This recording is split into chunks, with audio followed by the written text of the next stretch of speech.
একজন ইটভাঙা শ্রমিক প্রতিদিন একই একঘেয়ে কাজ করত। জ্বলন্ত রোদ, ঘামে ভেজা গা আর ধুলায় ঢাকা শরীর। চারপাশের মানুষ তাকে নিয়ে হাসাহাসি করত। বলত, তুই কিছুই করতে পারবি না।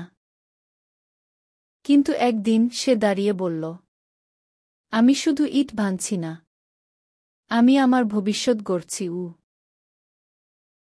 দিনের পর দিন, বছরের পর বছর সে পরিশ্রম করল, সে শিখল, সে সঞ্চয় করল, সে স্বপ্ন দেখল, আর কখনো হাল ছাড়েনি। 10 বছর পর সেই ইটভাঙা শ্রমিকই হয়ে উঠল একটি কনস্ট্রাকশন কোম্পানির গর্বিত মালিক।